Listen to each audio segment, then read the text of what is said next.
¿Qué tal? Buenas tardes a todos.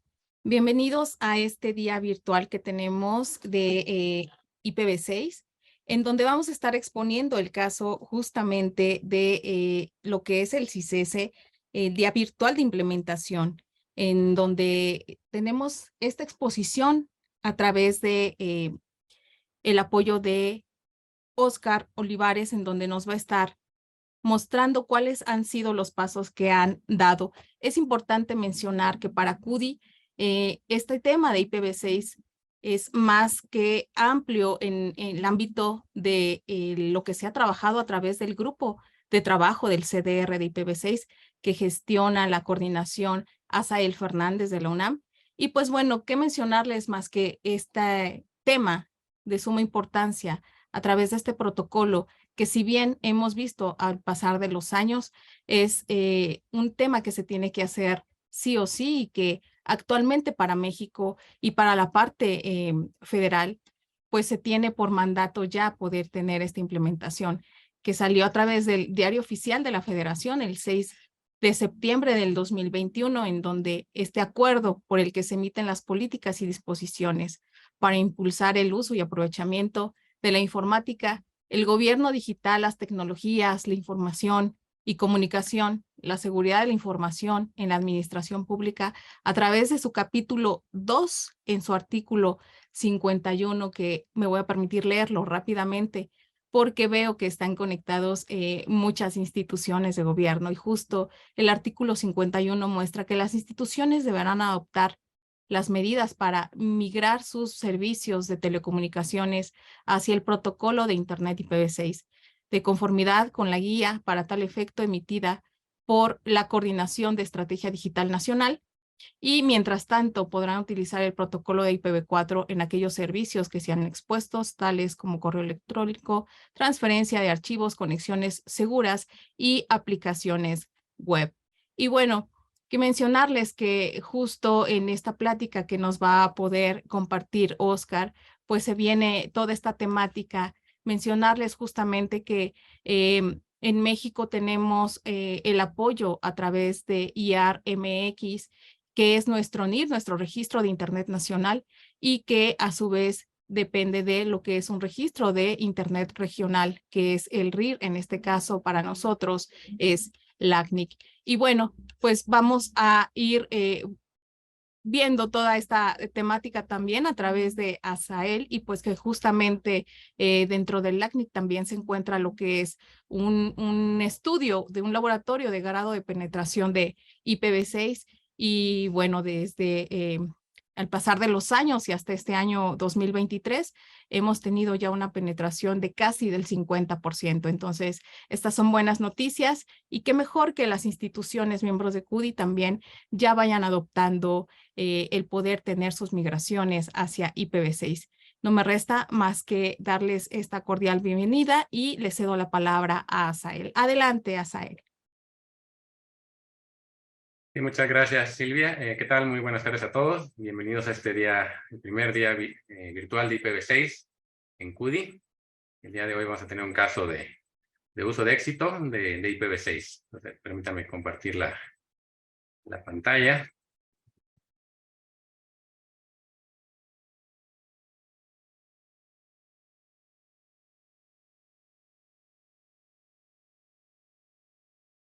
Listo, bueno.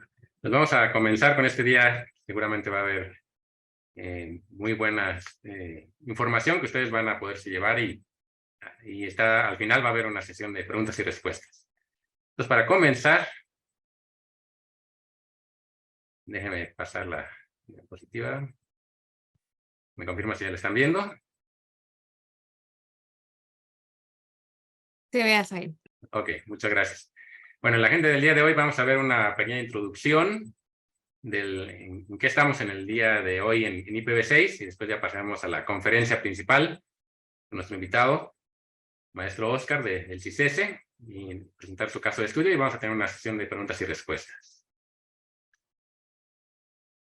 Entonces, nada más como introducción, siempre me gusta aclarar bien estos términos, que todos estemos en la misma sintonía, de acuerdo a las definiciones ahí de los diccionarios de México y de España. Bueno, ver qué es eso de transición, que es de un cambio de un estado, de una situación a otra, en este caso, y bueno, hay un periodo de transición, en este caso estamos hablando de protocolos de Internet y de la versión del protocolo de Internet de versión 6, pasar de la IPv4 a IPv6. Y por otra parte, que luego hay mucha confusión, no se maneja el término mucho de migración, o en migración sería el término más adecuado en español, es el paso de datos de un sistema, de una determinada plataforma tecnológica a otra. Y en este caso, efectivamente, pasar de utilizar su gran mayoría IPv4 a IPv6. Entonces, ahí sí estaríamos hablando de una migración. Mientras tanto, estamos en un periodo de transición y también los términos de convivencia y coexistencia son importantes de definir. Es el hecho de convivir personas, animales, en este caso en armonía, las dos versiones del protocolo, o la coexistencia, existencia simultánea de dos o más especies, en este caso de dos o más protocolos, como es el caso de IPv4 y IPv6. Es importante tener bien claro esa situación cuando hagamos nuestro plan de transición precisamente a IPv6. En algunos casos podríamos hacer un plan de migración. Y de acuerdo, bueno, al año pasado que se celebraron 10 años del lanzamiento mundial de IPv6, hace 10 años y la mejor práctica, acuérdense, hay 3 mecanismos de transición principales, el de capa dual, soportar IPv4 y IPv6 al mismo tiempo, está el uso de túneles y el uso de traductores. Entonces, hace 10 años la pila dual era donde se pudiera utilizar y usar túnel donde se debía utilizar, que no había otra forma de interconectar esas islas de IPv6.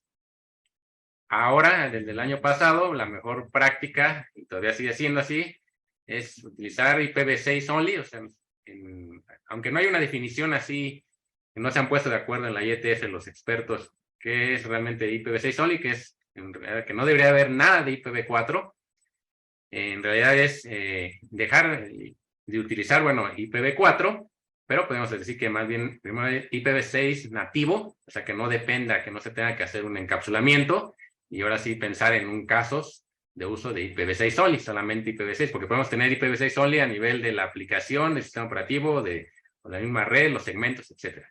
Y pila dual, donde todavía, bueno, ese es un mecanismo que va a estar durante mucho tiempo y nos va a permitir precisamente pasar a ese otro escenario de IPv6 only.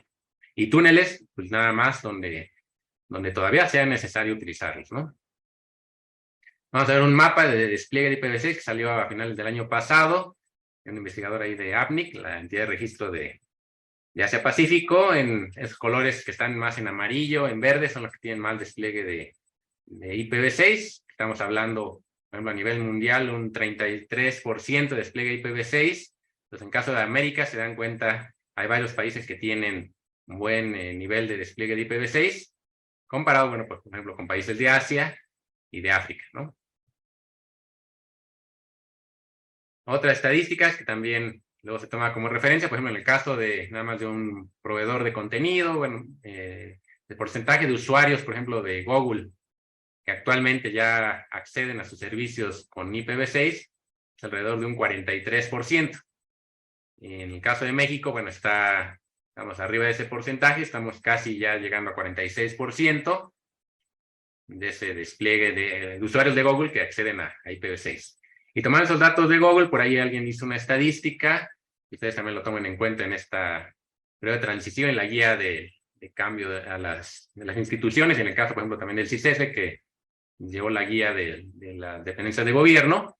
Tomando estos datos, se estima que para el 2025, si sigue esa tendencia, posiblemente se reinvierta la ecuación de tener un 40% de usuarios accediendo a Google con IPv6, ahora sea un 60%, comparado con el 60% actual que es en IPv4, y será un 40% de IPv4 en 2025. Y también un estudio que está bien, apenas salió en este mes, hace unos días, unas proyecciones con datos también de Google y de otros datos ahí del ACNIC, en las 3 regiones principalmente de Latinoamérica, Centroamérica, el Caribe y Sudamérica.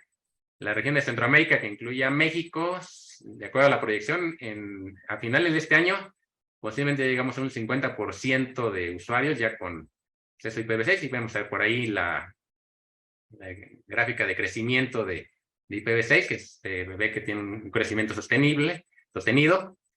Y también, bueno, en el caso de Sudamérica, por ejemplo, ellos alcanzarán más del 50%, pero hasta inicios del 2027. Entonces, la región que tiene más proyección de llegar más rápido a un 50% de usuarios en IPv6 es precisamente Centroamérica, incluyendo México. Y rápidamente, ya para darle cabida a la presentación principal, tomando estos datos que yo llevo estas estadísticas, alrededor de México se han asignado un poquito más de 380 prefijos de IPv6, ya sea diagonal 32, 48 u otros tamaños, que es como el caso de estudio del día de hoy. Entonces, por ahí marqué algunas dependencias, instituciones, por ejemplo, más enfocadas al área de gobierno, el Instituto Mexicano del Transporte, la Comisión Nacional del Libro de Texto Gratuito, el Instituto Mexicano de la Radio. Y precisamente a finales del año pasado, los últimos 2 prefijos que se asignaron en IPv6, precisamente fue uno de Pemex y precisamente el del caso de estudio del día de hoy, es el caso del CISES, que lo recibió casi como a medianoche del último día del 2022. Ya nos estará comentando el maestro Oscar al respecto, entonces vamos a dar cabida a nuestro conferencista principal el día de hoy, el maestro Oscar Eduardo Olivares Domínguez del CISES, para que nos platique de qué es lo que han estado haciendo ahí en el tema de IPv6, en el CISES. Bueno, más reciente, porque desde el CISES, desde el 2001, con las primeras pruebas que hicimos ahí entre la UNAM y el CISES. Tengo por ahí el dato. Entonces, adelante, Oscar, por favor. Muchísimas gracias a él y muchas gracias también a CUDI por la organización compartida. Voy a compartir mi pantalla. A ver.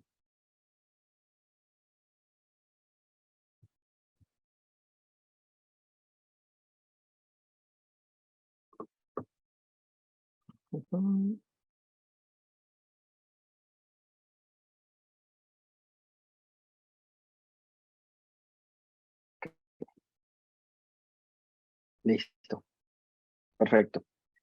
Bueno, pues sí, muchas gracias. Efectivamente, nosotros rayando el 2022 logramos obtener nuestro prefijo IPv6 y el día de hoy pues les voy a platicar un poco, la invitación que nos hicieron fue platicarles un poco de nuestra experiencia en la implementación de IPv6 en el CISES, que es el Centro de Investigación Científica y de Educación Superior de Ensenada, Baja California.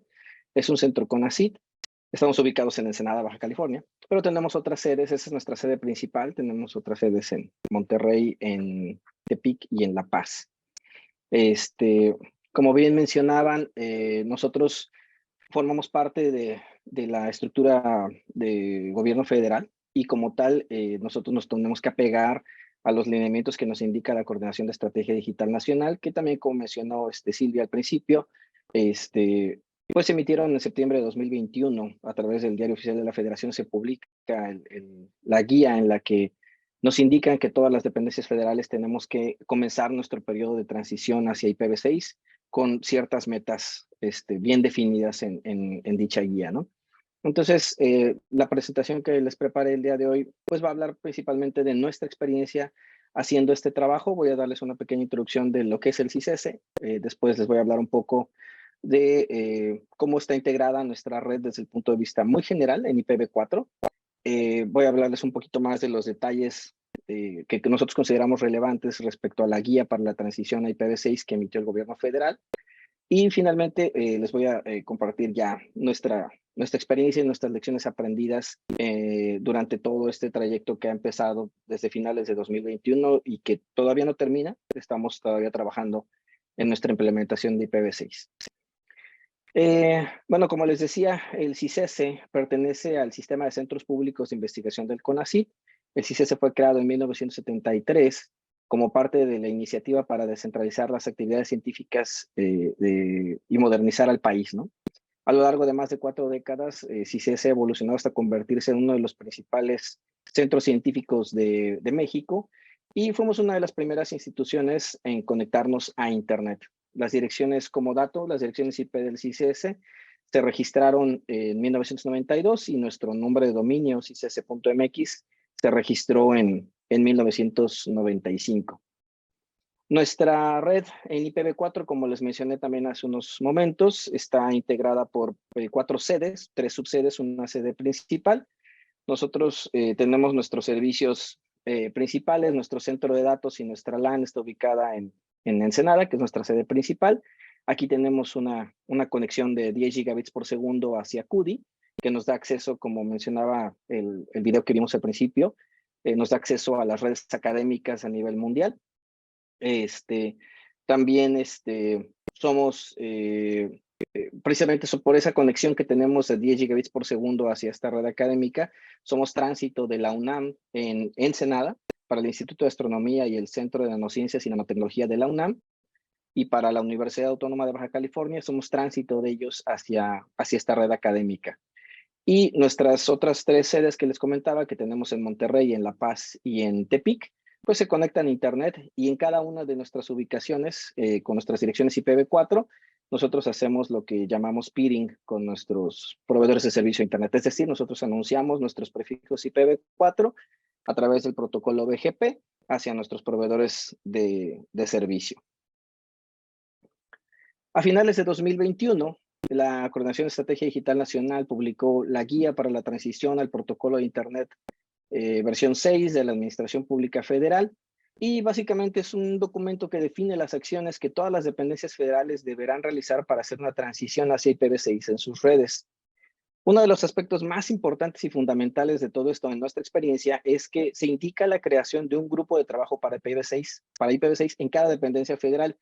Y lo más importante y destacable de este grupo de trabajo, que nos parece un acierto, es que se indica que tiene que estar conformado tanto por los directores de la SUTIC como los directores de todos los departamentos que tengan que ver con las tecnologías de la información, pero también tiene que estar integrado por el órgano interno de control o el titular del órgano interno de control y el director administrativo de cada dependencia federal. ¿Por qué es importante esto y por qué facilita que el grupo de trabajo funcione así? ¿Por qué facilita que lleguemos a la meta? Porque al final de cuentas la transición hacia IPv6 es un tema que, como vamos a ver, no solamente es de índole técnica, sino también tiene que ver a nosotros como dependencias federales, nos impacta en la cuestión de los presupuestos, en la cuestión de permisos, en la cuestión operativa, en las cuestiones legales. Entonces, la visión de que el grupo de trabajo sea integrado por estos funcionarios es bastante relevante. Además de la conformación del grupo de trabajo, uno de los elementos claves en la guía publicada por Estrategia Digital Nacional es la elaboración de un plan de transición local, así le llaman, es lo que tenemos que hacer, un plan de transición local a IPv6, que incluye muchas cosas, pero básicamente es un documento que se tiene que generar en el que cada dependencia define todos los pasos que va a seguir para que pueda lograr esa transición hacia utilizar IPv6 en los equipos y servicios que más adelante define la misma guía, ¿no? En este plan de transición tiene uno que definir cuál es el programa de capacitación para el personal técnico que va a participar en la administración de redes y sistemas que están involucrados en esta transición a IPv6. También se tienen que definir los escenarios de coexistencia de IPv4 e IPv6, y por eso era importante lo que mencionaba Sael hace unos minutos, ¿no? Respecto a las definiciones. Tenemos que definir la coexistencia y también tenemos que identificar y definir las técnicas de transición que se van a utilizar.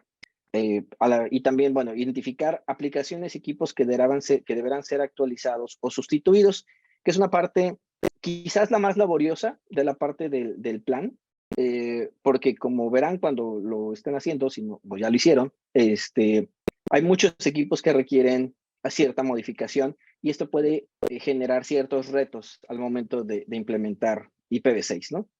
Algunos de los retos que tenemos al seguir esta guía y nuestro plan de transición local es, el primero y el más importante que nosotros identificamos cuando comenzamos nuestros trabajos a partir de la publicación de la guía, fue que los hitos que se planteaban eran un poco ambiciosos en términos de los tiempos en los que tendríamos que realizar ciertas funciones, particularmente porque lo primero que tienes que hacer es capacitarte en IPv6 y nosotros, bueno, pues necesitábamos tiempo para podernos capacitar, tan solo para poder hacer el plan de trabajo, ¿no? O sea, para poder hacer tu plan de trabajo, tu planeación, tienes que entender bien o con un cierto grado adecuado, digámoslo así, pues los aspectos básicos técnicos de IPv6, y para eso pues hay que capacitarse.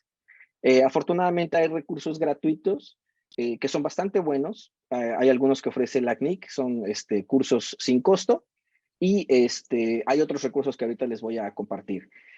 Otra de las partes importantes es que nosotros como dependencias federales y todas las organizaciones que deseen obtener direcciones IPv6 tienen que solicitarlas a IAR México, que también Silvia nos mencionó un poco de las funciones de IAR.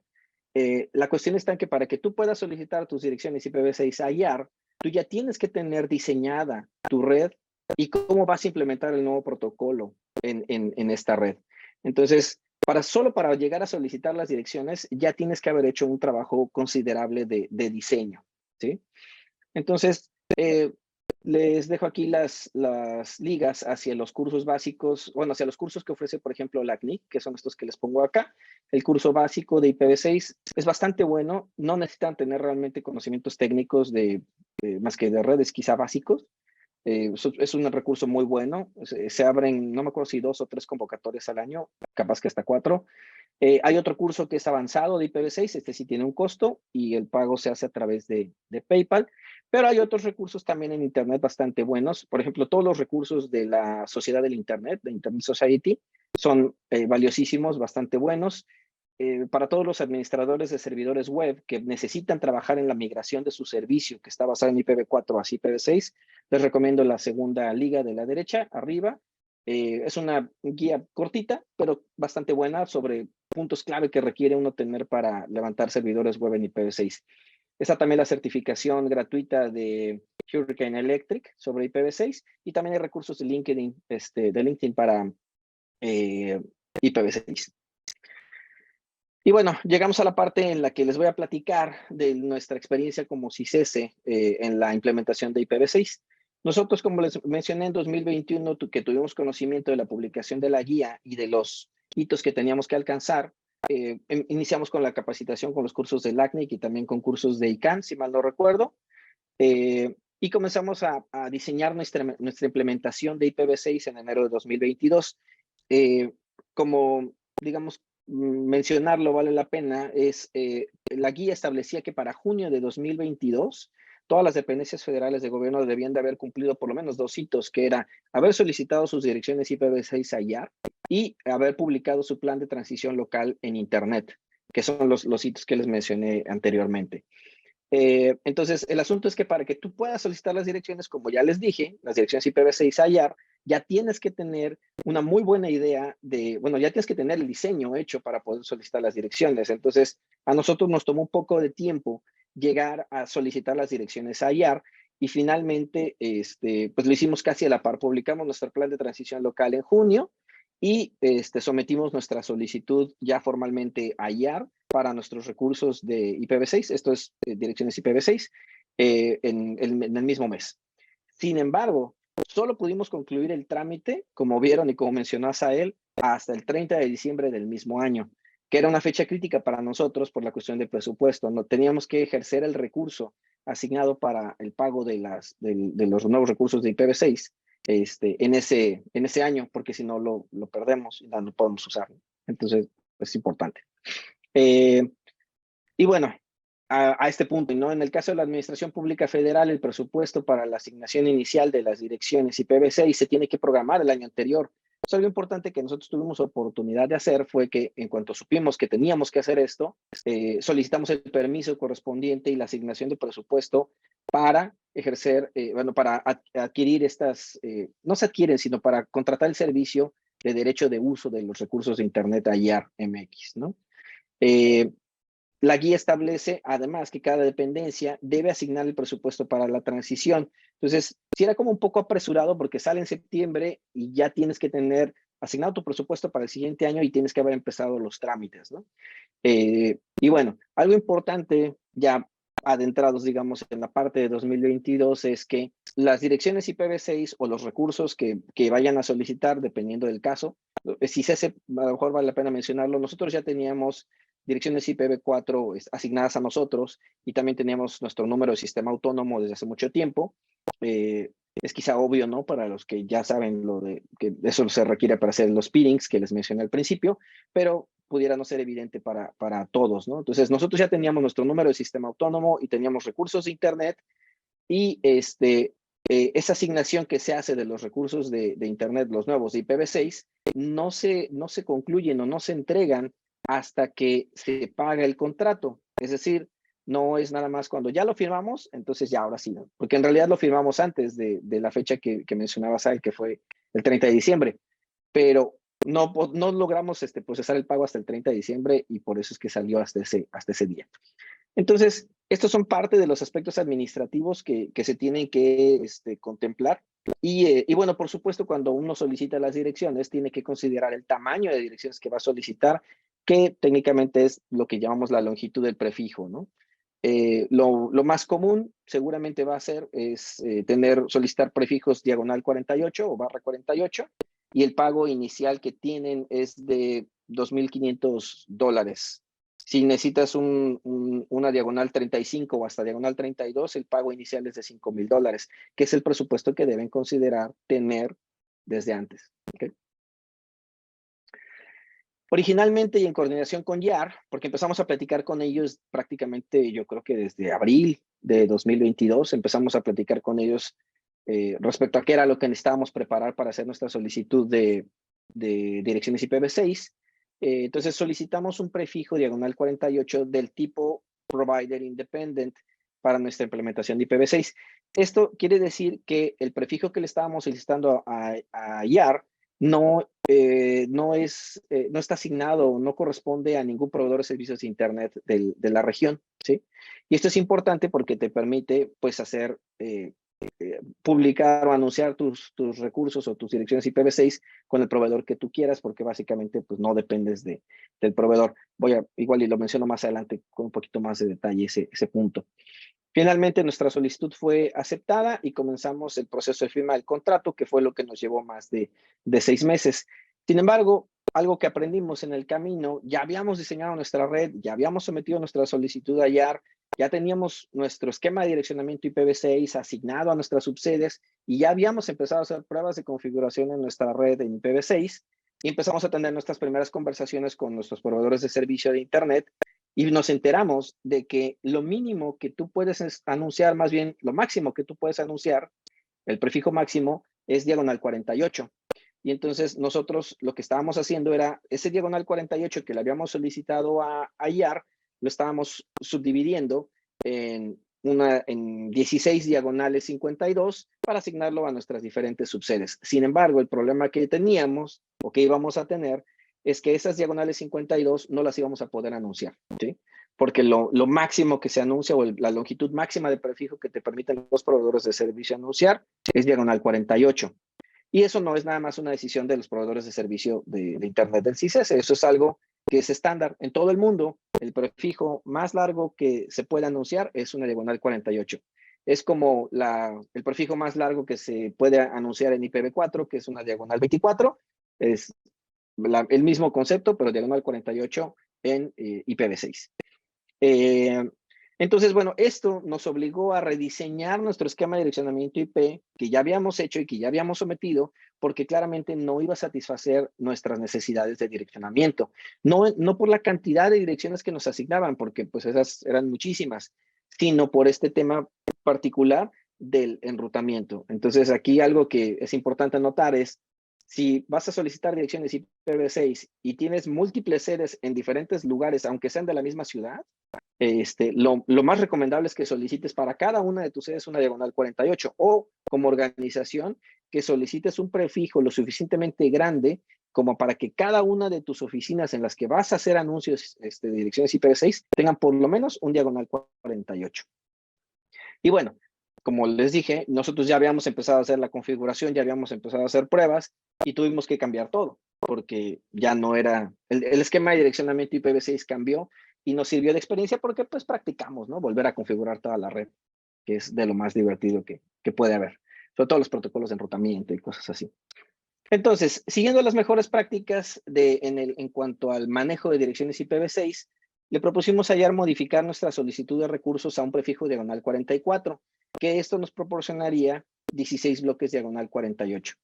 Y este espacio de direcciones es suficiente para que en todas nuestras sedes podamos anunciar por lo menos un prefijo diagonal 46, creo, dice aquí.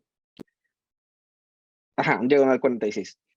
Esta asignación pues cubre nuestras necesidades actuales de direccionamiento y creemos que va a cubrir nuestras necesidades en el futuro de mediano y quizás hasta largo plazo. Entonces, en coordinación con YAR determinamos que el prefijo diagonal 44 era adecuado y así lo planteamos en nuestra solicitud y así fue asignado. Entonces, algo importante es que, como ya les mencioné, CICESE ya tenía recursos de Internet. Recursos de Internet le llaman en el contexto de YAR, al menos así lo entendí yo. Son direcciones IPv6, direcciones IPv4 y números de sistema autónomo. Entonces, CICESE ya tenía número de sistema autónomo asignado y recursos IPv4 asignados, es decir, direcciones IPv4. Sin embargo, estos recursos habían sido asignados a CICESE antes de que siquiera YAR-MX existiera, antes de que hubiera un registro en la región, ¿sí? Entonces, a las instituciones que se conectaron a Internet desde hace mucho tiempo y que hacen peering con otras instituciones o proveedores de servicio, la mayoría de ellos, que lo hicieron antes de que existiera YAR-MX, cuentan con estos recursos, su número de sistema autónomo y sus recursos IPv4, sus direcciones IPv4.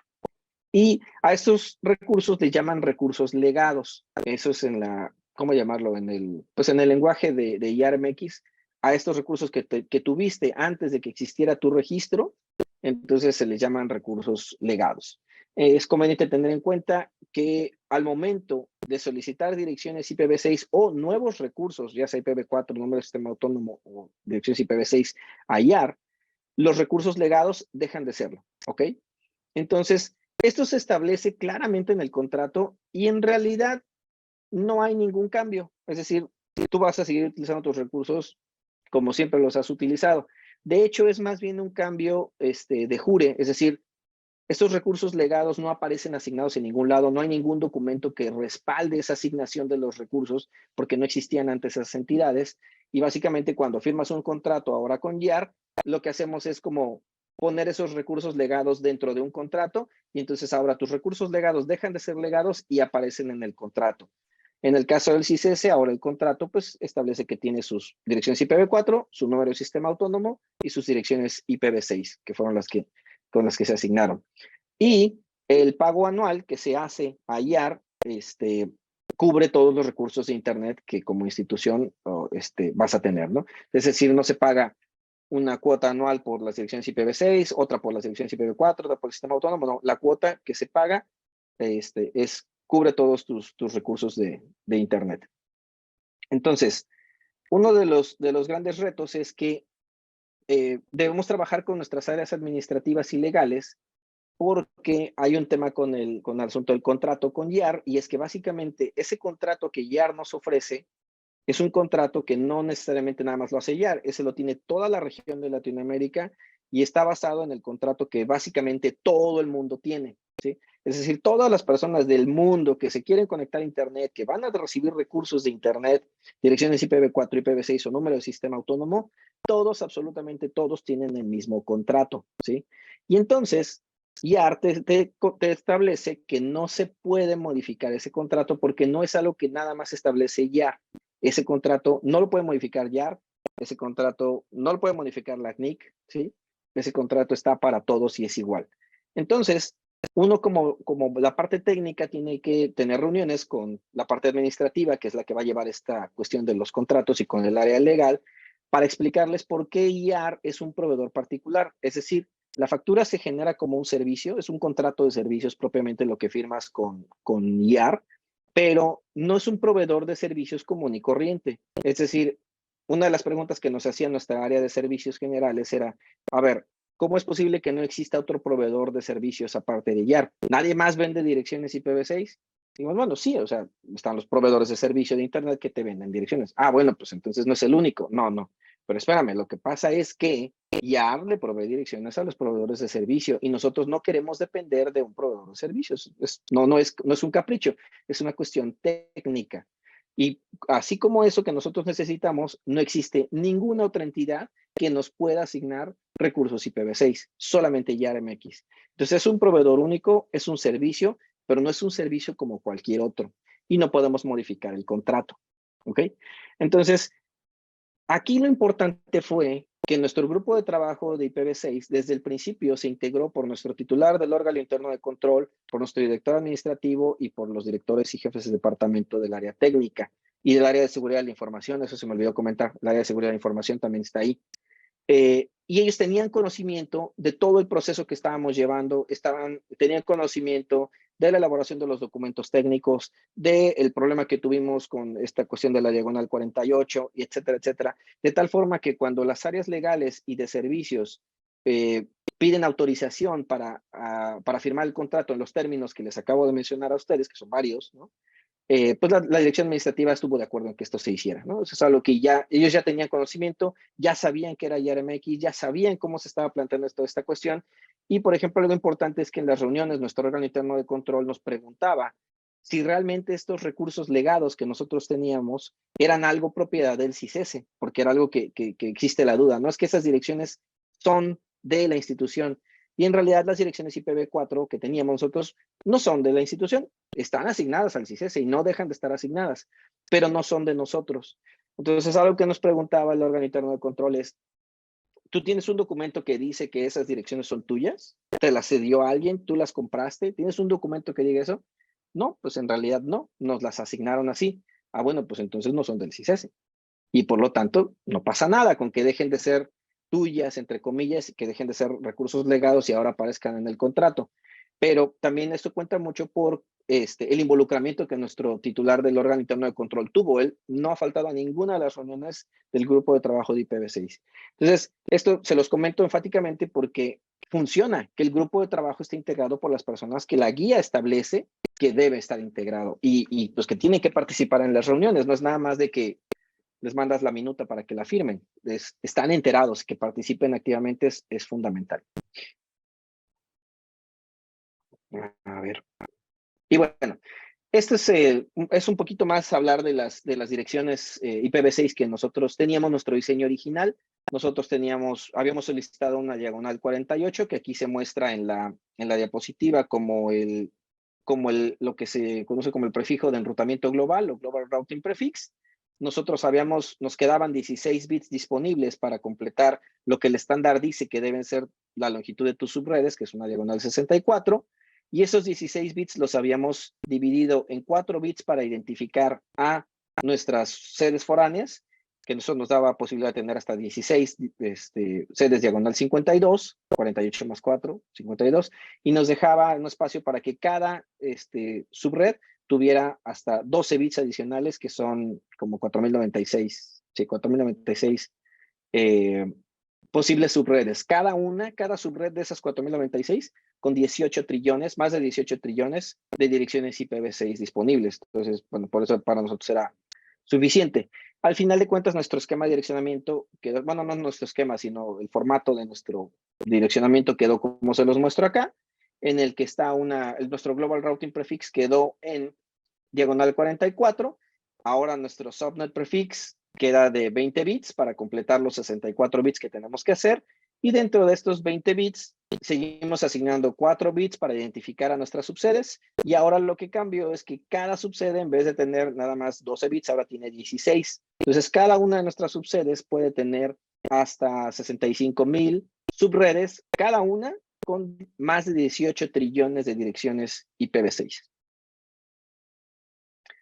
Entonces, algo que ya les he comentado es que para solicitar los recursos de Internet IAR es necesario que de manera previa se cuente con un portafolio de servicios que ustedes van a utilizar para el direccionamiento IPv6. Esto es básicamente qué servicios de tu red necesitan una dirección IP. Y entonces, bueno, pues todos, ¿no? Pero ¿cuántos son todos? Esa es la pregunta que nos hace IAR. Entonces, ¿cuántos nodos se conectan a tu red por wireless LAN? ¿Cuántos nodos tienes cableados? ¿Cuántos servidores tienes? Si tienes un centro de datos, ¿cuántos servicios estás ofreciendo? Son datos que te van a ayudar a formular o a integrar tu solicitud de recursos, ¿no? También les tienes que proveer una topología de alto nivel en la que se describa la operación de la red y que muestre cómo vas a utilizar los recursos de Internet, que básicamente es como la que les mostré en los primeros slides. Y algo importante es que le tienes que decir a IAR cómo vas a utilizar o cómo vas a implementar tus recursos en 3, 6 y 12 meses. ¿Sí? Esa es como te piden que establezcas tu planeación de implementación de IPv6. Entonces, para lograr todo esto, pues es conveniente que uno como parte técnica ya defina sus técnicas de transición que va a utilizar y que tenga uno un cronograma de actividades de cada una de las etapas que van a involucrar la implementación. Esto no lo pide ya, pero para nosotros como administradores de red nos dibuja un panorama muy claro de qué es lo que tenemos que hacer para lograr la implementación del protocolo. Y bueno, en nuestro plan de transición local, ¿qué fue lo que nosotros como CICESE definimos? Lo primero que nosotros definimos y que lo establece claramente la guía es capacitación. Tienes que capacitar a tu personal. Nosotros también definimos en nuestro plan de transición local el método de transición a IPv6 que vamos a utilizar, nuestro esquema de direccionamiento y los servicios de red que iban a requerir estas nuevas direcciones. En términos de capacitación, nosotros la definimos, le llamamos por capas, es decir, primero nos capacitamos los administradores de red, posteriormente, y es en la etapa en la que estamos ahorita, estamos capacitando a todo nuestro personal de TIC de todas nuestras áreas, que todos los compañeros técnicos tengan conocimiento técnico básico de IPv6. ¿Qué conocimiento es? ¿Se tienen que volver expertos en IPv6? No. Así como ninguno de ellos es experto en IPv4 actualmente, tampoco tienen que ser expertos en IPv6, pero sí tienen que conocer cosas básicas de IPv6, como por ejemplo el formato de las direcciones, cuál es el prefijo que utilizamos nosotros, cuál es el tamaño de la subred, cuál es la máscara de red o la longitud del prefijo, ¿no?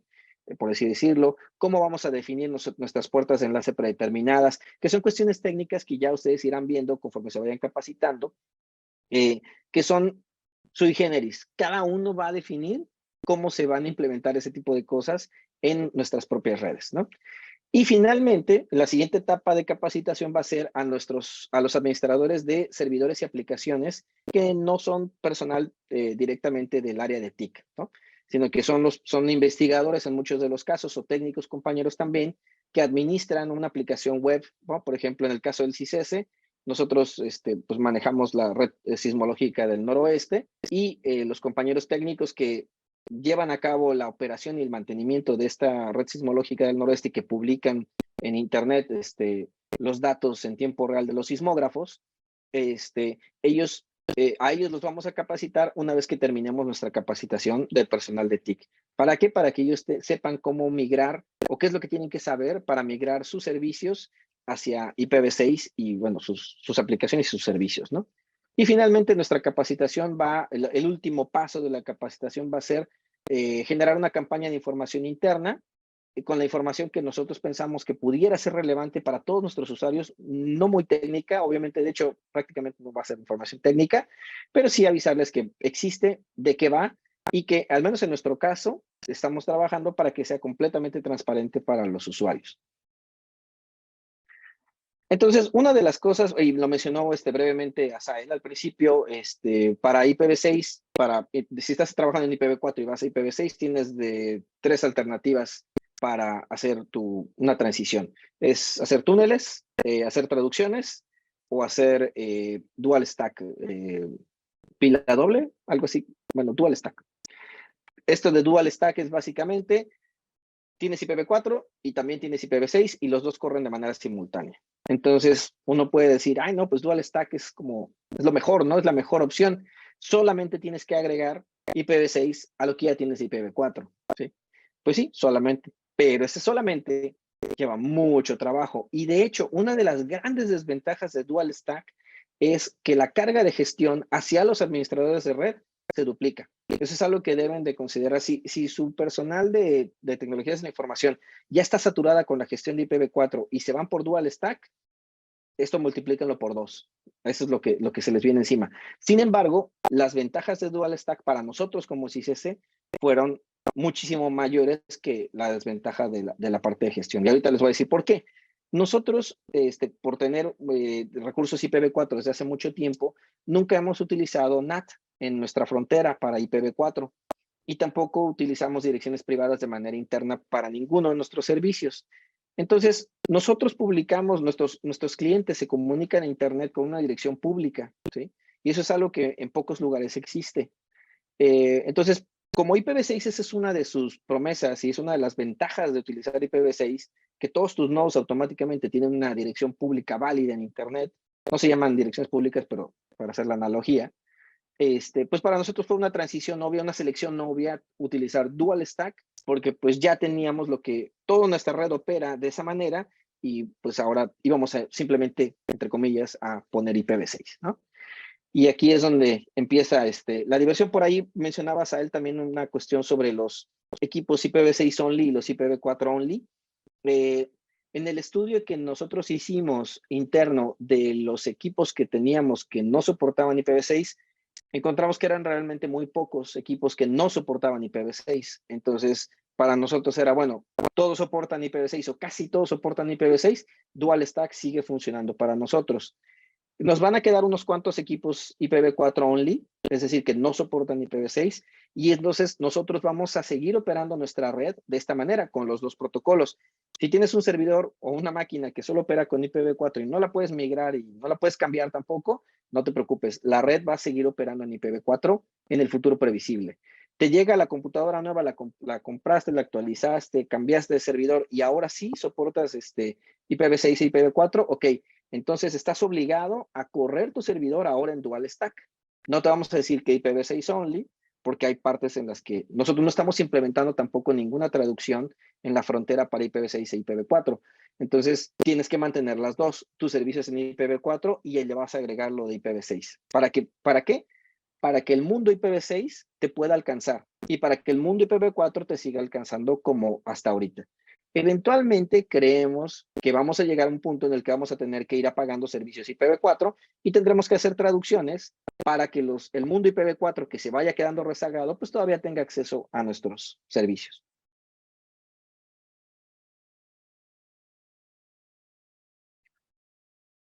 Entonces, pasamos a la parte del direccionamiento. ¿Cómo establecimos nosotros el direccionamiento? Aquí la recomendación del esquema de direccionamiento IPv6 y en general, así de palabras simples y llanas, es hay que hacerlo lo más sencillo posible para los usuarios, no para el administrador de red, sino para los usuarios. Para los últimos usuarios que tienen que lidiar con direcciones IPv6 e IPv4, que sea lo más sencillo posible para ellos. El cambio del formato de direcciones que estamos acostumbrados en formato decimal punteado de IPv4 a el formato hexadecimal que utiliza IPv6 es un reto cuando nunca lo has visto. Entonces, si además de eso se te ocurre cambiar la numeración de las subredes y cambiar la forma en la que identificas a tus servidores o a tus impresoras, por ejemplo, que son direcciones IP que todo el mundo conoce, lo único que vas a hacer es que a la gente le va a costar mucho más trabajo utilizar los servicios basados en IPv6. Entonces, esa es la primera recomendación. Haz tu esquema de direccionamiento de tal manera que se parezca lo más que puedas a IPv4. Y estamos acostumbrados a vivir en el mundo IPv4 en el que todo está limitado, no hay direcciones IPv4 disponibles, entonces las menos que puedas utilizar. En IPv6 hay que olvidarnos de eso. En IPv6 hay direcciones IP de sobra. Entonces no hay subnetting, no hay limitaciones, no hay NAT, todas las subredes son del mismo tamaño, no hay máscaras de subred de longitud variable, nada de eso. Todo con lo que muchos de nosotros crecimos y nos formamos con técnicas para hacer un uso óptimo de las direcciones IPv4, olvídenlo, en IPv6 no se necesita. Entonces, si sienten que les sobran unos cuantos trillones de direcciones IPv6 en sus subredes, no se preocupen. Así está diseñado y está bien. Entonces, un ejemplo de lo que les comento, de que las direcciones IPv6 se deben parecer idealmente, es como lo que pongo en el tercer bullet o el cuarto. Una dirección IPv6 172.16.20.245 diagonal 24, la parte de subred claramente pues es una diagonal, es el 20, ¿no? Porque es lo que sigue después de la parte de esta dirección privada. Es un identificador de una subred, ¿sí? Si quieres hacer una dirección IPv6 que se parezca bastante, lo ideal es que ese 20 aparezca también ahí y que sea fácil identificar al nodo, que termina con 245. Entonces, lo que nosotros hicimos fue hacer lo que se muestra en el siguiente bullet, que es, tenemos nuestro Global Routing Prefix, ¿no? Nuestro prefijo global de enrutamiento IPv6, la parte de subred y la parte de identificación del host. Y si se fijan, la última parte pues es prácticamente igual, nada más que en vez de utilizar un punto, utilizamos 2 puntos. Bueno, en este caso, doble 2 puntos por todos los ceros que hay en medio, ¿no? Y eso facilita el uso de direcciones IPv6. Y otra recomendación, buena práctica, es hay que asignar los bloques de direcciones IPv6, las subredes, por zonas jerárquicas para que puedas hacer lo que se conoce como sumarización de rutas, ¿no? Es decir, que no te queden tus subredes regadas por todos lados de tal manera que en vez de tener 4 prefijos juntos que los puedes sumarizar, que no te queden pues así como muchos, ¿no? Y bueno, sí, ya les comenté, al igual que el direccionamiento, mientras más se parezcan tus servicios de red a IPv4, es mejor, siempre y cuando lo que tienes en IPv4 funcione. Si ya tienes problemas en IPv4 y lo haces así en IPv6, los problemas se van a potenciar. Entonces, la implementación de IPv6 también les puede dar la tentación de hacer cambios en la estructura de la red. Aquí la recomendación sería evalúen el riesgo-beneficio, ¿no? Nosotros en el caso del centro de datos queríamos hacer un cambio desde hace mucho tiempo en el esquema de direccionamiento y no lo habíamos hecho porque implicaba una ventana de mantenimiento en el centro de datos, que es algo que pues, uno no quiere hacer. Pero al final de cuentas, cuando se dio esta cuestión de IPv6, vimos la oportunidad de hacerlo y que nos iba a simplificar mucho la gestión, tanto en IPv4 como en IPv6, y lo hicimos. Perfecto. En enrutamiento, apéguense a las normas de Manners, ¿no? Si no saben qué es Manners, les recomiendo también los cursos que ofrece el ACNIC de manera gratuita sobre Manners. Son normas mutuamente acordadas para la seguridad del enrutamiento. Lo mismo que hacemos para IPv4, aplica para IPv6. Y nosotros, en nuestro caso, hicimos lo mismo con DNS y DHCP. Y por supuesto, la parte de seguridad, que es algo a lo que la guía que emitió la Coordinación de Estrategia Digital le da bastante peso. La seguridad de la información, siempre tiene que estar segura de la información al tanto de todo lo que se está haciendo. Cuando vayan a habilitar servicios en IPv6, el área de seguridad tiene que estar notificada y lo más probable es que actualmente en su red, si ustedes creen que no tienen tráfico IPv6, hay cualquier cantidad de tráfico IPv6 ya corriendo, lo único es que no lo vemos. Entonces, en el momento en el que, por ejemplo, habiliten la interfaz del enrutador para soportar IPv6, si no están preparados para eso, pueden tirar servicios, porque muchos equipos, muchos clientes e inclusive servidores, pueden estar configurados para autoconfigurarse con IPv6. En cuanto ellos ven un router habilitado, van a tratar de salir muchos de ellos por IPv6 y eso puede tirar algunos servicios, ¿no? En IPv4. Entonces, la recomendación es prueben todo antes de liberar servicios, ¿no? Entonces, bueno, finalmente creo la parte del piloto de pruebas que nos pide la guía es algo que tenemos que hacer. El formato de la prueba es más o menos libre. Lo que nos piden es prueben que funciona su red en IPv6 nativo, ¿no? Básicamente así es, ¿no? Y básicamente es la primera prueba de fuego que le van a hacer a su plan de transición. Si en la prueba de concepto o en la prueba de piloto se les atora algo, perfecto, es el momento para corregirlo, es el momento para hacer rediseños. En el caso del CISES, nosotros validamos nuestro direccionamiento, enrutamiento y todas nuestras aplicaciones y afortunadamente no tuvimos mayores problemas para esto. Sobre el diagonal 48 ya les comenté, sobre los 2 primeros bullets. Y también tengan cuidado con lo que dice que todo lo que soporta IPv6 no necesariamente soporta IPv6. Siempre hay que leer las letras chiquitas, ¿no? De la documentación sobre qué significa que un equipo soporte IPv6, qué significa que soporte Dual Stack. Algunos dicen que soportan Dual Stack, pero en realidad no es cierto. En cuanto le levantes el IPv6 se cae el IPv4 y cosas así. Son cosas que como administradores de red tendrán que ver, ¿no? En muchas ocasiones los sistemas operativos de los equipos pueden soportar IPv6, pero ciertas aplicaciones que están corriendo no. Entonces, si es un servidor y ustedes van a montar IPv6 en ese servidor, si su aplicación soporta, si su sistema operativo soporta IPv6, puede ser que la aplicación no lo soporte o que requiera una actualización. Si esa actualización requiere que actualicen librerías, puede ser que requieran actualizar el kernel. Y entonces, implementar IPv6 se vuelve disruptivo, aunque estén utilizando Dual Stack. Entonces, hay que probar y hay que documentarse muy bien acerca de los cambios que vayan a hacer, porque no es trivial. La parte de llegar al servidor y levantar el IPv6 no necesariamente quiere decir que vaya a funcionar todo. Hasta los servidores web pues, tienen otras aplicaciones corriendo por detrás a las cuales hay que ponerles atención. Los sistemas de seguridad, también cuando vayan a liberar IPv6, ya tienen que estar preparados para el tráfico que van a recibir y para el tráfico que van a analizar. No todos los sistemas de seguridad están preparados para IPv6 o requieren en algunas ocasiones actualizaciones de firmware. Entonces puede ser que el Firewall Next Generation sí soporte el tráfico, el filtrado, pero a lo mejor el anti-spam no, o el anti-malware no. Entonces habrá que ver eso también con los fabricantes de sus equipos, ¿no? Hay que evaluar el impacto que los cambios en IPv6 tengan en su árbol de dependencias de activos, que es algo que eso es fundamental en cualquier cambio. Y antes de liberar servicios, todos los elementos de seguridad tienen que estar preparados para IPv6. Esto ya lo dije hace rato, lo vuelvo a decir, es súper importante que todo lo de seguridad esté al 100% con IPv6. ¿Qué sigue para nosotros? Nosotros vamos a seguir implementando nuestro plan de transición local. Bueno, cuando hice la presentación todavía no estábamos propagando nuestros anuncios en IPv6. Ya eso ya lo logramos. Ya nosotros ahorita estamos propagando nuestros anuncios IPv6.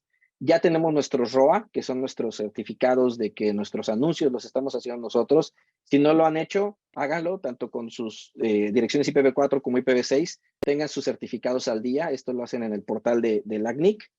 Y ya iniciamos la capacitación a nuestros usuarios técnicos, pero nos falta la de los administradores de sistemas. Y al final del año, pues vamos a estar liberando nuestros servicios en IPv6. Recuerden que la guía establece que para 2023, todos los servicios que se dan al público en las dependencias federales, todos tienen que operar en IPv6 de manera nativa. ¿Ok? Y al menos el 20% de sus activos de red. El próximo año, eso se va a ir a 40%, me parece, o 50%, sí, 50% para 2024 de activos de red que tienen que trabajar en IPv6 only, y para 2025 el 80% de los activos de red tienen que estar operando en IPv6 only. Y de mi parte, eso es todo.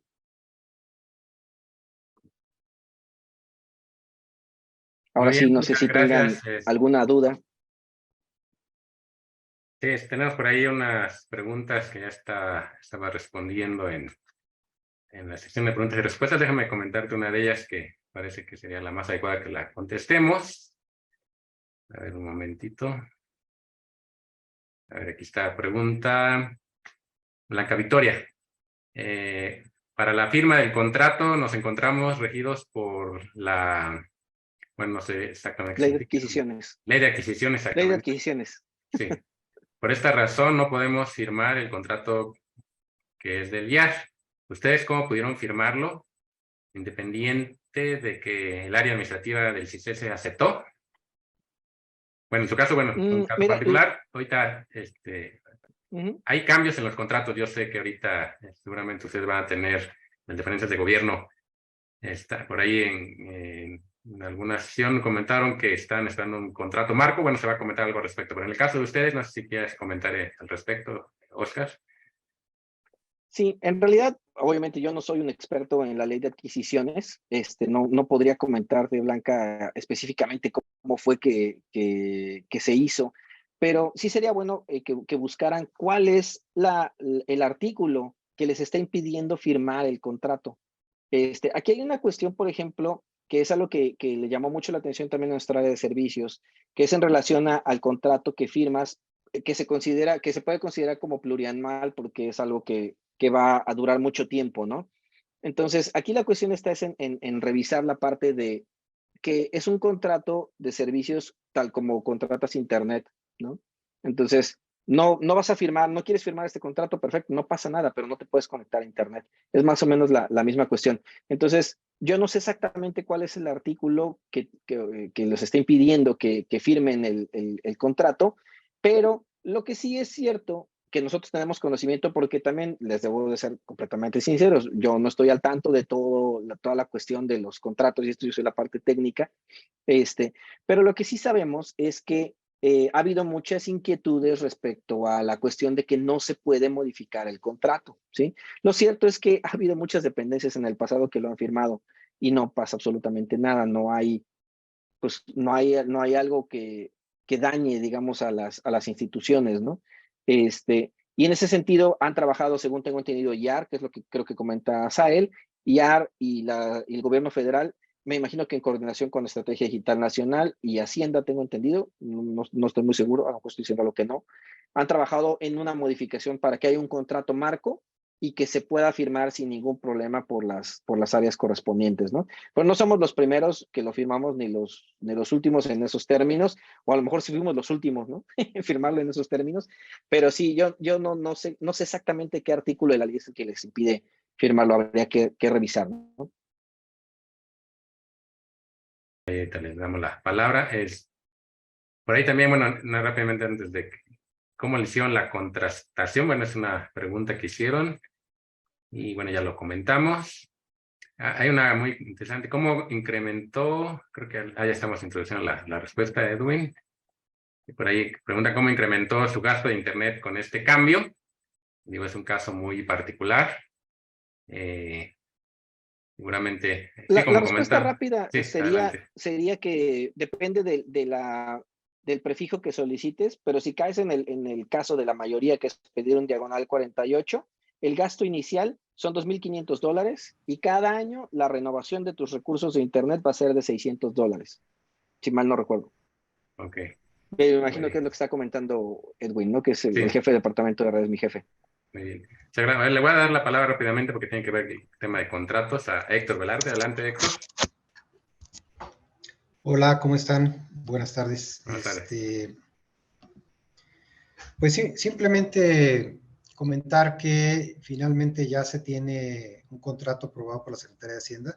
Sé que hay había muchas dudas al respecto de cómo se había podido, cómo algunas instituciones habían podido realizar la contratación, porque no estaba haciendo esto posible para los demás, pero todo se resume en que a mediados del año pasado hubo unas modificaciones a la normatividad vigente y esas modificaciones hacían imposible utilizar el modelo de contrato del IAR y por eso prácticamente todas las instituciones que no tenían ya avanzado ese tema de la contratación pues tuvieron que detenerlo, ¿no? Afortunadamente ya al día de ayer ya nos enviaron el nuevo contrato y esto se liberará. Entonces, solamente para comentarles a todos los que tienen dudas en este sentido, pues que si quieren, ya no será necesario que se preocupen por ello, porque ya les vamos a enviar la información correspondiente, si no es hoy, es mañana mismo, para que puedan realizar su contratación lo más rápidamente posible. Yo únicamente adicional quería agradecerle a Oscar, creo que la presentación es muy buena, me da mucho gusto ver que los aspectos buenos que tiene la guía, él los ha enfatizado. Creo que la guía tiene algunos puntos que son buenos, en otras partes creo que sí nos falló porque no pensamos que iba a ser tan complicado toda esta parte de la contratación, pero bueno, eso ya se está resolviendo. Y por otro lado, creo que a pesar de que los hitos sí son ambiciosos, pues el mismo hecho de que ustedes, Oscar, a pesar de haber tenido todos los problemas que tuvieron, han logrado salir adelante, pues creo que eso demuestra que sí se podían cumplir, ¿no? Entonces, nada más eso, yo quería agradecerles eso. Muy bien, muchas gracias, Héctor. Por ahí hay otras preguntas, no sé si quiera rápidamente revisarlas, Oscar, en el chat. Bueno, por ahí piden, creo que hasta el número de contrato, pero bueno, eso ya podemos verlo personalmente. Hay muchas dudas, por ejemplo, en el tema que si no tienen más sucursales. En el caso de ustedes, bueno, que tenían más, eso ayudó, de acuerdo a lo que comentamos, a justificar un prefijo de tamaño, bueno, más grande, que el número es más pequeñito, de 48 a 44, pero como en su caso es precisamente por el tema del anuncio de los prefijos, pero ¿qué nos pudiera comentar al respecto, Oscar? Que hay dudas, hay como varias preguntas en ese sentido. Si no tienen sucursales, dicen que se les facilita se les facilitaría tener esa solicitud. Bueno, obviamente se les asigna ese tamaño prefijo. Hay como dos tamaños muy rápidamente que se asignan, ¿no? Ahorita se están asignando como que de diferentes intermedios. Normalmente se asignan diagonales 32, bueno, en ISPs muy grandes, ya más grandes, diagonales 20 y tantos de IPv6, pero normalmente ISPs pequeños o entidades más pequeñas de 48, como en el caso de ustedes, pero que no sé si quieras comentar algo, Oscar. Sí, claro, aquí digamos como que el dato es, si la red es simple, pues obviamente el diseño de IPv6 se vuelve más simple, ¿no? Si tienes una red complicada con túneles, interconexiones, enlaces privados, etcétera, obviamente se vuelve más complejo el diseño, ¿no? Pero bueno, y por ahí relacionado también a lo que pregunta Esteban, ¿no? Que tienen dos instalaciones en Hermosillo y otras en Ciudad de México, si tienen que solicitar 2 bloques diagonal 48. Mi recomendación personal es no tienen que hacerlo, o sea, pueden, como institución tú puedes pedir un bloque más grande, ¿sí? Puede ser un diagonal 40 y a lo mejor si nada más tienen 2 instalaciones, un diagonal 44 les queda muy grande, pero podrían tener un diagonal 47, solicitar un diagonal 47 y con eso tendrían sus 2 localidades cubiertas para ahora y para mucho tiempo después, ¿no? Entonces, lo mejor es pedir, digamos, como la cantidad de prefijos que a ustedes les conviene. Y aquí también hay que ver mucho cómo proyectan ustedes el crecimiento de su red. Digo, la verdad es que en IPv6 es como muy difícil proyectar un crecimiento como para que no te vaya a alcanzar IPv6, pero por ejemplo, si eres una institución que va a montar un centro de datos en una de sus ubicaciones y todavía no lo haces con IPv4 y vas para IPv6, entonces sí considera un crecimiento bastante grande porque los centros de datos tienden a crecer. Uno siempre dice, el centro de datos no va a crecer mucho y terminan siendo unos monstruos impresionantes. Entonces, en ese caso sí, pero vaya, el punto es consideren el crecimiento. Y en este caso particular que mencionas, Esteban, una diagonal 47 sería lo más indicado para ti, según yo, salvo tu mejor opinión, Asael. Y además, bueno, también es importante mencionar que no es que uno solicite de determinado tamaño, más bien hay que hacer bien la justificación y ya el equipo de IAR México hará el análisis y ya tomarán esa decisión de asignar. O sea, no es que realmente uno solicite un prefijo en particular, porque sí hay que dimensionarlo bien, el crecimiento, y no lo vean, por ahí contesté una pregunta en cuanto al número de hosts, porque también había algunos ahí preocupación que dicen, bueno, yo no voy a tener tantos, que voy a hacer con tantos millones de direcciones, que no lo dimensionen en términos como en IPv4 de número de hosts, sino el número de subredes y el crecimiento que vayan a tener, ¿no? Ahí por ahí le solicitamos a los que están levantando ahí la mano también que planteen por la sección de preguntas y respuestas. Les voy a también pedir a favor, antes de que nos retiremos, ya casi estamos por retirarnos, les voy a mandar, estoy mandando una serie de preguntas, por favor, si nos hacen favor de contestarlas ahí en el área correspondiente, mientras seguimos viendo las preguntas. Pues también nos va a dar una estadística muy interesante de cómo estamos. A ver, alguna pregunta que tú ubiques, Oscar, que pudiéramos contestar. Aquí, por ejemplo, Maximiliano Benavides nos pregunta si que han trabajado con un direccionamiento estático. No sé exactamente a qué se refieren, pero que sí es recomendable solicitar un número de sistema autónomo y en qué ayudaría. Aquí es importante mencionar, o sea, si tú haces un peering, o sea, si vas a publicar tus anuncios con tu proveedor de servicios o con otras instituciones a través de BGP, a fuerza necesitas un número de sistema autónomo. Ahora, también hay números de sistema autónomo privados que puedes utilizar, pero al igual que con las direcciones privadas, pues no te sirven para hacer tus anuncios en Internet. Entonces, lo ideal, desde mi punto, ese es un punto de vista personal, no creo que sea, no sé si sea una buena práctica, una recomendación, pero mi punto de vista es, si tú ya tienes recursos de Internet IPv6 y vas a anunciar tus recursos, tienes servicios al Internet en tu red, lo mejor es que hagas peering con tu proveedor de servicios o con tus proveedores de servicios. Y para ello requieres el número de sistema autónomo y requieres tus recursos de Internet. Sí, acuérdense nada más que para hacer peering, bueno, se necesita poder manejar BGP, el protocolo europeo para entre sistemas autónomos, es el único. Entonces, obviamente, el tener recursos propios, acuérdense que no los amarra con un servidor de servicios en particular. Y si ustedes en las licitaciones o cambios que hagan cada año, cada cuánto tiempo, van a mantener su direccionamiento, no van a tener que hacer renumeración, aunque en IPv6, bueno, es en teoría más sencillo que en IPv4, pero sí, el tener sistema autónomo y en ese caso recursos de IPv. Por ahí está escuchando que también están dando, creo que cuando piden direccionamiento IPv6, no sé si le están dando como que promoción, lo del número de sistema autónomo. Bueno, eso ya habría que checarlo bien ahí con IAR México, pero sí, esa es hace unos años sí había esa como promoción hasta, sin cambios, hasta nuevo aviso, el poder tener direccionamiento IPv6, y ahora ya, bueno, como todo, como mencionó bien Oscar, no es que uno sea el dueño de esos recursos, sino más bien paga por la administración en el pool central de direcciones, ¿no? Ya veo que ya siguen contestando ahí la encuesta. Déjenme ver. Por ahí hay otras preguntas, poco más técnicas. Blanca nos pregunta que qué pasa con las zonas militarizadas al cambiar a IPv6 only.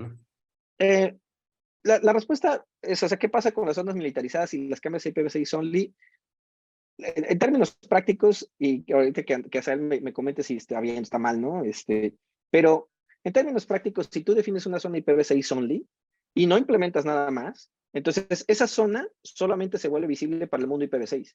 Nadie que tenga IPv4 puede entrar, esa es la definición de IPv6. Entonces, si tú quieres que tu zona desmilitarizada pueda ser alcanzable por nodos IPv4 actualmente, vas a tener que implementar a fuerzas un sistema de traducciones en la frontera de tu zona desmilitarizada.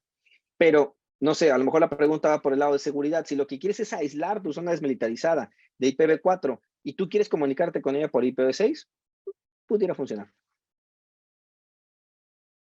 Sí, exacto. Y también, acuérdense, también yo he escuchado también recientemente, no confundir lo que es IPv6 nativo, o sea que no se hace a través de túnel, e IPv6 only.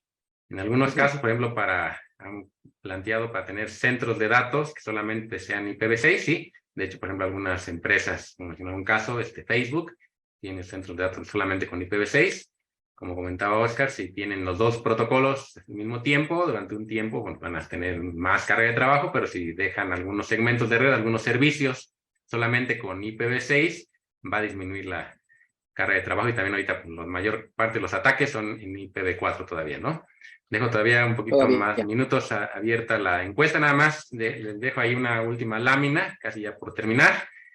Los pasos adecuados para transitar IPv6, teniendo habilitado o prendido IPv4, bueno, pues empezar a habilitar y usar IPv6, ya las versiones más recientes del sistema operativo, prácticamente todas, ya traen soportados del kernel IPv6. Si no tienen, también hay que ver el tema de las aplicaciones, como comentaba Oscar, si no tiene soporte de IPv6, está casado con una versión, tienen que modificarlo, adquirir una nueva versión de la aplicación. Entonces ahorita es coexistencia, transición, y después sí pensar en migración, y posteriormente, pues mejor apagar en algunos segmentos la parte de IPv4, solamente dejar habilitado IPv6, porque no hay marcha atrás, el mundo va hacia allá, hacia uso de IPv6 ya en forma más amplia, ¿no? Entonces les dejo como referencia la página del grupo de trabajo de IPv6 en CUDI. Por ahí no sé, ¿te identificas, Oscar? ¿Alguna otra pregunta que quieras contestar? Aquí, por ejemplo, Ernesto nos preguntaba, no es algo para que contestemos ahorita, ¿verdad? Pero sí no me gustaría como dejarlo así. Nos pregunta que hablamos de Dual Stack y que si podríamos hablarles de las otras dos técnicas de tunneling y traducción y decirles cuál es la mejor para la transición. Yo digo, a reserva de lo que tú comentes, Asael, ¿qué es lo mejor para tu transición? Eso depende mucho de tu red. Depende mucho de los servicios que tú publiques y ese tipo de cosas. Entonces, para nosotros, para CICESE, funcionó perfecto Dual Stack por las cosas que les comenté, pero habrá otros lugares en los que funcione mejor la traducción. No sé qué tanto ahorita sea, no conozco muchos casos, ¿no? Que hagan túneles, pero bueno, al final de cuentas, ¿en dónde podrías encontrar más información acerca de las otras técnicas de transición? En los recursos que les puse en la presentación. No sé si la presentación después se va a compartir. Si no, me imagino que la grabación sí va a estar disponible en CUDI. En las primeras láminas les presenté unos recursos en Internet en donde pueden tomar cursos y documentación sin costo. También hay cursos que Asael da sobre IPv6 que responden específicamente estas dudas acerca de las técnicas de transición. Hay mucho que decir y por eso les digo que no es el lugar para hablar de esto porque nos podríamos saltar horas aquí hablando de las técnicas de transición y ventajas y desventajas de cada una. Pero bueno, Asael ofrece cursos a través de diferentes plataformas. Son muy recomendables. Nosotros tomamos los cursos con Asael y pues fue nuestra entrada al mundo de IPv6. Están los cursos de la CNIC. Así que la respuesta corta sería, eso depende de tu red. ¿Cuál es la mejor técnica de transición? Depende del caso en particular en el que se encuentren, ¿no? Sí, muy bien, muchas gracias, Oscar. Bueno, pues ya casi a punto de terminar. Por ahí, bueno, hace una pregunta del caso de SD-WAN, pues sí, siempre hay que tener esa prueba piloto, hacer esa ventana de mantenimiento, pues como todo, bueno, después no se le va a echar la culpa realmente a IPv6, sino más bien al grado de soporte de esa versión en los diferentes sistemas operativos, en los fabricantes. Entonces, hay temas también, por ejemplo, de segment routing, también viene fuerte también en el tema de IPv6. Entonces, sí hay temas ahí novedosos que no tenemos ahorita yo el dato de casos así de éxito en el despliegue con SD-WAN, pero pues, sin lugar a dudas se facilita más con el uso de IPv6. Sí, se va a compartir la grabación y la presentación en la página ahí que ustedes vieron donde los mandó al registro, y también les dejo por ahí el dato del grupo de trabajo de IPv6 en CUDI, y ya a punto casi de terminar, nada más déjenme finalizar la votación. Vemos rápidamente los resultados. A ver si se alcanza a ver. Por ahí, bueno, el 57% dice que tiene recursos de IPv4, 13% de IPv6, sistema autónomo 19%, no sabe un 8%, y no tienen el 34%. ¿Sabes si su institución por qué no ha implementado IPv6? Sí, pues un 78% sabe que sí. Bueno, ¿por qué no? Y seguramente también por el tema del contrato. Y la última pregunta, bueno, ¿cuándo implementará IPv6 en su institución? Un 54% dicen que en el 2023, en el 2024 un 19%, y solamente, un 4% dice que después del 2024, y un 23% dice que no sabe, ¿no? Entonces me parecen datos interesantes también a tomar en cuenta. Muchas gracias por su participación. Yo creo que damos por terminada esta sesión. Buscaremos después nos contacten a atender las preguntas que faltaron, ¿no? Entonces, no sé si tengas algo que comentar. Silvia, adelante, gracias. Gracias, Oscar, nuevamente. Gracias, Asael. No, solo justo agradecer el apoyo de todos ustedes, el apoyo del CICESE, que siempre está pues en la disposición, ¿no? En este caso, pues de poder comentar sus experiencias. Muchas gracias, Oscar.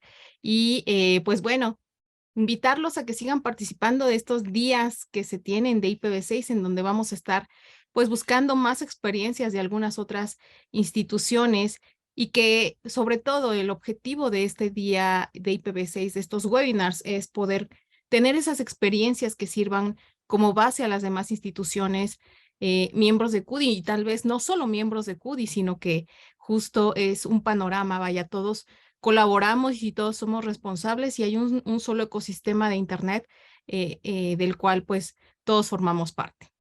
Entonces, bueno, pues muchas gracias a todos por su participación, y nos estamos viendo próximamente en otro webinar. Excelente. Muchísimas gracias a todos y saludos. Gracias a todos por su participación. Que tengan muy buen día. Gracias, Oscar. Gracias al personal de CUDI. Y seguimos en comunicación, entonces. Gracias. Perfecto. Muchas gracias. Saludos a todos. Hasta luego. Hasta luego. Hasta luego.